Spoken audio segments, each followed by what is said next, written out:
అందరికీ నమస్కారం. నిన్న జరిగిన ఎన్నికలలో వచ్చిన ఫలితాలు ప్రోత్సాహకరంగా ఉన్నాయని పార్టీ భావిస్తోంది. పార్టీ ఆవిర్భవించిన నాడు ఒక శాసనసభ్యురాలు, ఒక పార్లమెంటు సభ్యులు మాత్రమే వైఎస్ఆర్సీపీకి ఉన్నారు. నిన్న జరిగిన ఫలితాల వల్ల 70 మంది శాసనసభ్యులు, 9 మంది పార్లమెంట్ సభ్యులు మా పార్టీకి గెలిపించారు. ఇది చిన్న సంఖ్య కాదు, చాలా పెద్ద సంఖ్య అనేది పార్టీ అభిప్రాయం. కానీ ధ్యేయానికి, మేము అనుకున్న ధ్యేయానికి అనుకూలంగా లేవు ఫలితాలు. కాబట్టి ఫలితాలపైన లోతైన విశ్లేషణ చేయాలని 3 సభ్యుల బృందాలను జిల్లాలకు పంపించడం జరిగింది. ప్రతి శాసనసభ నియోజకవర్గంలోని నియోజకవర్గ స్థాయి నుంచి ఎంపీటీసీ స్థాయి వరకు ఎన్నికల్లో పోటీ చేసిన అభ్యర్థులతో అక్కడ ఒక అధ్యయనం చేసి వారు ఒక రిపోర్ట్ ఇస్తారు అన్ని నియోజకవర్గాలపైన. ఆ రిపోర్టును ఆధారంగా చేసుకొని రాష్ట్ర స్థాయిలో ప్రెసిడెంట్ గారు ప్రతి నియోజకవర్గానికి సంబంధించి అక్కడ నిలబడిన అభ్యర్థితో పాటు జెడ్పీటీసీకి నిలబడిన అభ్యర్థులు, మండల కన్వీనర్లతో, మరి నియోజకవర్గ ముఖ్య నాయకులతో 10-15 మందితో కూర్చొని ఆ నియోజకవర్గానికి సంబంధించి లోతైన విశ్లేషణ చేస్తారు. అందులో భాగంగానే 4, 5, 6 తారీఖుల్లో శ్రీకాకుళం, విజయనగరం, ఈస్ట్ గోదావరి, వెస్ట్ గోదావరి జిల్లాలకు సంబంధించి రాజమండ్రిలో 3, 4, 5, 6 తారీఖుల్లో ఈ విశ్లేషణ కార్యక్రమం ఏర్పాటు చేయడం జరిగింది.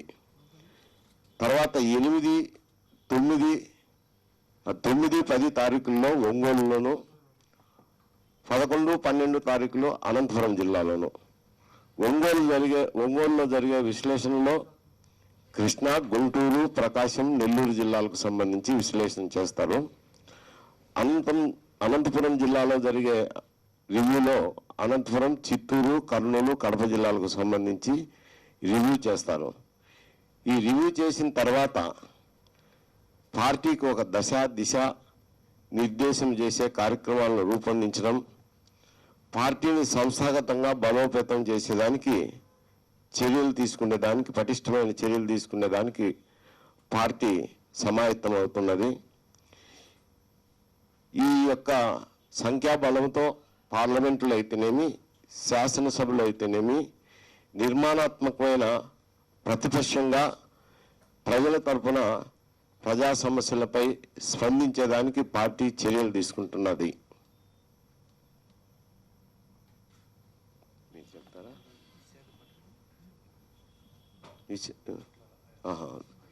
విశాఖపట్నం కూడా ఉంది. 4, 5, 6 తారీఖుల్లో విశాఖపట్నం కూడా అవి ఎంపీటీ స్థాయి వరకు చేస్తారు.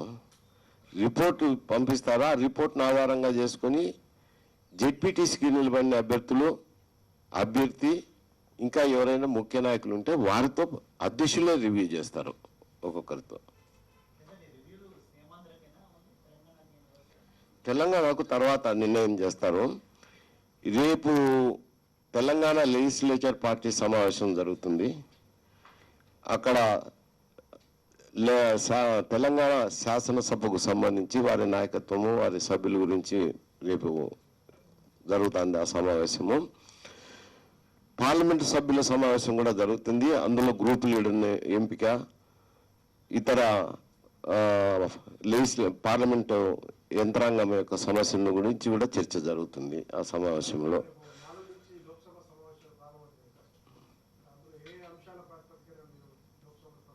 రేపు చర్చిస్తాము లోక్సభలో. ఎందుకంటే లోక్సభలో చర్చించడానికి ఒక ప్రెసిడెన్షియల్ అడ్రస్ మాత్రమే ఉంటుంది. ఆ అడ్రస్ మీద డిస్కషన్ జరుగుతుంది.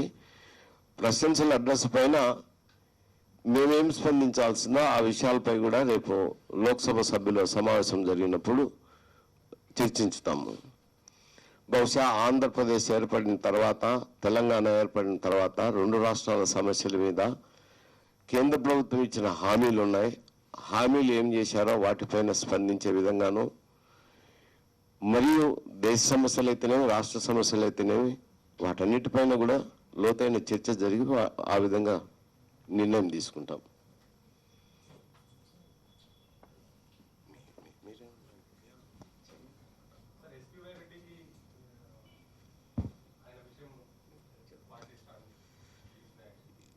ఎస్పీ రెడ్డి విషయంగా కూడా పార్టీ ఫిరాయింపు చేసినారు కాబట్టి వారికి నోటీస్ ఇవ్వదలుచుకున్నాం. ఆ నోటీస్ కూడా ప్రిస్క్రైబ్డ్ టైం లోపల నోటీస్ ఇస్తున్నాం.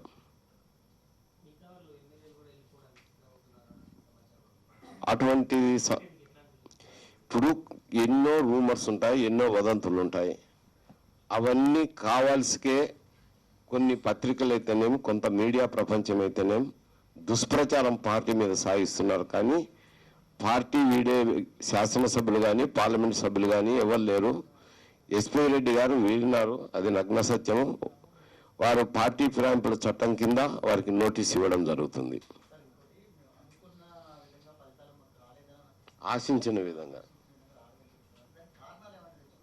అయ్యే విశ్లేషణ చేస్తున్నాం. ఇప్పుడు దానికే కదా విశ్లేషణ చేస్తుండేది.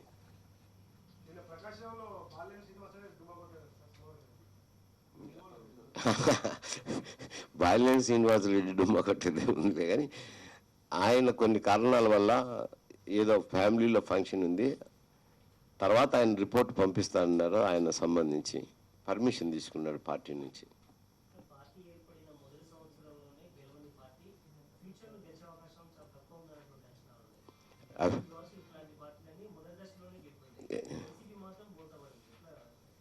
ఇప్పుడు అవి విజువల్ థింకింగ్ అంటారు. విజువల్ థింకింగ్తో మాట్లాడుతున్నారు తప్పనిచ్చి పార్టీ ఇంతవరకు సాధించిన విజయాలను వేసుకుంటే, బేరీ చేసుకుంటే గతంలో ఏ పార్టీ కూడా ఇన్ని ఎన్నికల్లో పాల్గొనలేదు. పార్టీ ఆవిర్భవించిన తర్వాత సొసైటీ ఎన్నికలైతేనేమి, తర్వాత పంచాయతీ ఎన్నికలైతేనేమి, తర్వాత లోకల్ బాడీ ఎలక్షన్స్ అయితేనేమి, జరిగిన సాధారణ ఎన్నికల్లో అయితేనేమి, ఇన్ని ఎన్నికలు కొత్తగా ఆవిర్భవించిన పార్టీ ఏ పార్టీ కూడా ఫేస్ చేసి ఉండదు. 1. 2, ఈ దినం సంఖ్యాబలం పరంగా చూసుకున్నప్పుడు గతంలో తెలుగుదేశం పార్టీ 30 సంవత్సరాల నుంచి ఉన్న పార్టీతో అయినా ధీటుగా పోరాడినాం. చిన్న విషయం ఏం కాదు ఇది. ఇటువంటి రాజకీయ ప్రత్యేక పరిస్థితి మరో పార్టీకి ఎప్పుడు కూడా ఎదురై ఉండదు. కానీ పార్టీ పటిష్టంగా నిర్మాణం చేయడం అయితేనేం, సంస్థాగతంగా మరి ప్రజల పక్షాన పోరాటంలో అయితేనేం ఎప్పుడు కూడా వెనక్కు తీయలేదు. ఇప్పుడు కూడా కాంగ్రెస్ పార్టీని ఒక రాష్ట్రం నుంచి కూకటి వేళ్లతో పెకిలించగలిగిన శక్తి, సామర్థ్యం వైఎస్ఆర్సీపీకే ఉంది. కానీ ఇంతవరకు తెలుగుదేశం కూడా ఆ పని చేయలేకపోయింది. అటువంటి శక్తి సామర్థ్యాలున్న పార్టీ తప్పకుండా 2019లో విజయం సాధిస్తుంది. ఆ విజయం దిశగానే మేము కూడా పునాదులు వేస్తున్నాం.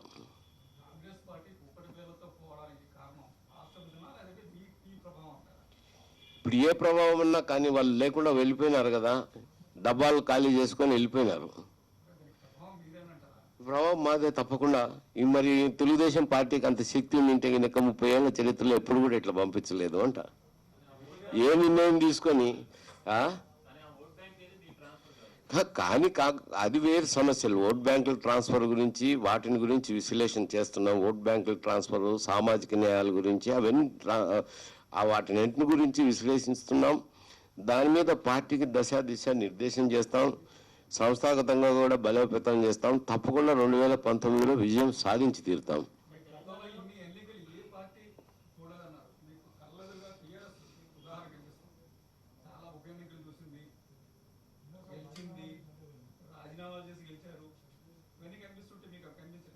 ఇవి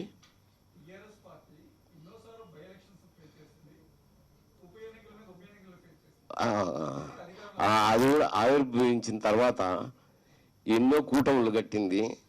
మొన్న సారస్వతి ఎన్నికలకు ముందర కూడా టీఆర్ఎస్ ఉన్నది. వారు కూడా కొంతమేరకే ఫలితాలు సాధించినారు, కానీ ఆశించిన మేరకు సాధించలేదు. మళ్ళా రెండో టర్ములు చేసినారు. ఆయన చెప్పిన దానికి విఫలమైంది. చంద్రబాబు నాయుడు గారు చెప్పింది విఫలమైన దానికి నిదర్శనం ఇక్కడే ఉంది, ఈ రాష్ట్రంలోనే ఉంది, ఎక్కడో లేదు. మీరే బాగా గుర్తు చేశారు, నాకు గుర్తురాలి.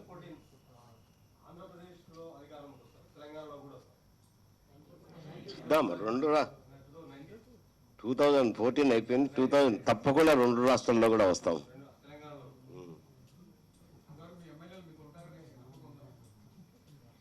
నీకెందుకు అంత బాధగా ఉందని నాకు అర్థం కావడంలే. కానీ పత్రికా ప్రపంచం అనేది 4th ఎస్టేట్ ప్రజాస్వామ్యంలో 4th ఎస్టేట్ అనేది పార్టీ ఫిరాయింపులు మంచివి కాదు, ప్రజాస్వామ్యానికి గొడ్డలి పెట్టు లాంటివి పార్టీ అని చెప్పి పార్టీ ఫిరాయింపుల చట్టాన్ని కావాలని కోరుకున్న వాళ్ళు, వచ్చిన తర్వాత ప్రశంసించిన వారు కూడా 4th ఎస్టేటే. ఇప్పుడు పార్టీ ఫిరాయింపులు జరుగుతుంటే ఆనందపడుతున్న కొందరు 4th ఎస్టేట్స్ని చూసి నాకే నమ్మశక్యం కాకుండా ఉంది. అది పార్టీ ఫిరాయింపులు జరుగుతున్నాయంటే విమర్శించాల్సిన వ్యక్తులే దాన్ని ప్రోత్సహించే విధంగా ప్రయత్నం చేయడం అనేది చాలా బాధాకరమైన విషయం ప్రజాస్వామ్యంలో.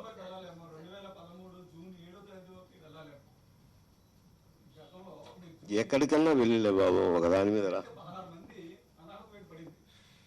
అనర్హత వేటు రాజీనామాలు కూడా ఇచ్చినారులేండి. అనర్హత వేటు కాదు, రాజీనామాలు ఇచ్చినారు.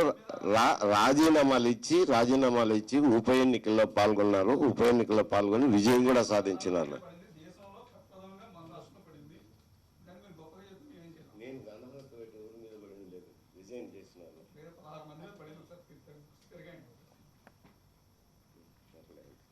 రేట్ ఇంకేముంది చెప్పేసారు.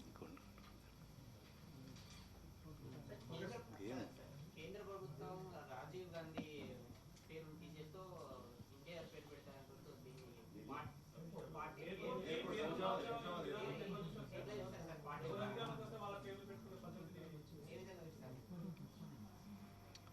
ఇక్కడ మీరు ఒకటి జాగ్రత్తగా విశ్లేషిస్తే, అంతకుముందు ఎన్టీ రామారావు పేరు, రాజీవ్ గాంధీ పేరు ఇక్కడ ఉన్నటువంటి డొమెస్టిక్ టెర్మినల్కి, ఇంటర్నేషనల్ టెర్మినల్కి ఉన్నాయి 2 పేర్లు. ఇక్కడి నుంచి అక్కడ షిఫ్ట్ అయిన తర్వాత 2 పేర్లు లేకుండా ఒక పేరు ఉంది. అప్పుడు కొంత వివాదం జరిగింది. ఇప్పుడు దాన్ని మళ్ళీ ఆ పేరు తీసేసి పేరు పెడతామనేది మరి నిన్న ఇవాళ ఎక్కడ వినలా.